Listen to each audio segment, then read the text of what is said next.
Alright, hello everybody, this is Morax, your Maps and Mods counselor for 2019-20.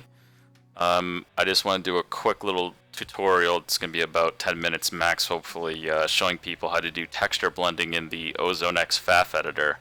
I see a lot of people asking questions lately and kind of wondering how you deal with something like this, where you've taken your textures, set them up, and you paint over here, and you just kind of get like a very uh, glaringly obvious border, and you just kind of get like a natural, uh, kind of fictitious like look to it there instead of something nice and blended. And there's a bit of a trick as to what you do, and it's might not be what you think it should be because the tools are a little difficult and not set up like really in a way where you can understand it. You just have to try different things, and I'll show you here stage 2 where I'm kind of in the middle of working with something. I'm not exactly happy with it yet.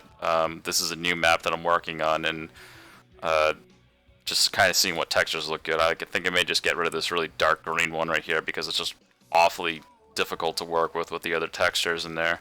So you need to spend a little time playing with textures and see which ones play with the layer settings. You can always move layers up and down here on the left, so you can move, get them layered over correctly.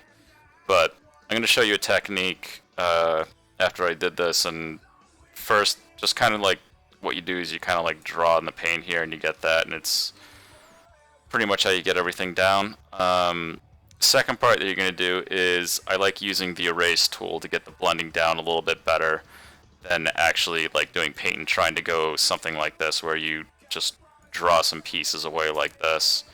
You can do it something like this, but it takes kind of an awfully long time. Now you get improvement there already where you got some kind of like blending where the textures actually kind of fade out and have a little bit of a transition that looks already a lot better than just this like simple border line that's right here.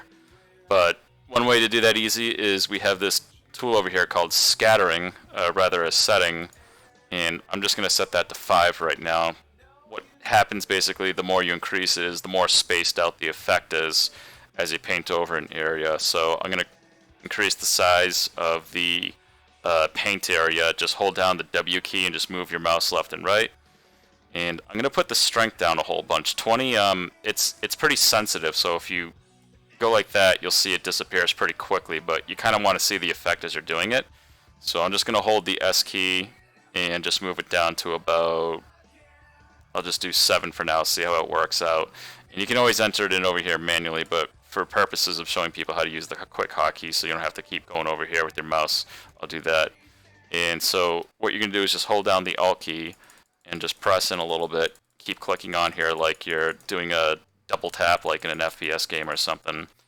And you'll see the texture just kind of slowly fades away. It doesn't take it away completely, but it does fade it around a little bit. If you want to get really fine-tuned with it, like you're in an area that's kind of crunchy, you just kind of focus a little more on one area. Go in and out here.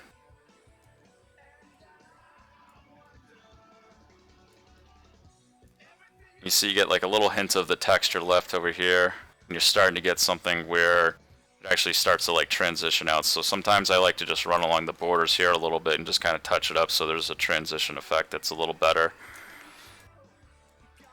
As you can see, like it's not completely taking the texture away when you do this, but it's kind of fading it out, so it's like almost like adding a little transparency or something, so it's kind of the texture below it staying over, and you get this nice effect here where it looks a little more natural as opposed to just like having these border differences. And just go to this one here, same deal. You can see it really good when you have like a big contrast difference like this.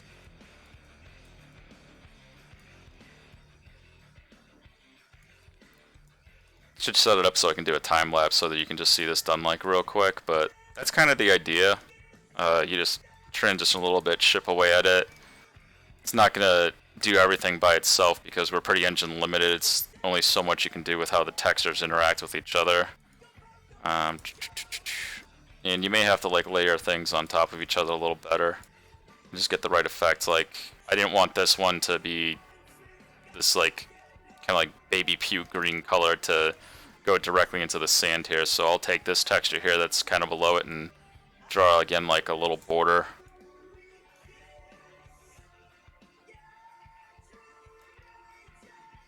And what is this one? I like to find out which texture I'm looking at. You can just like quickly click on here and do a hide thing. But let's see.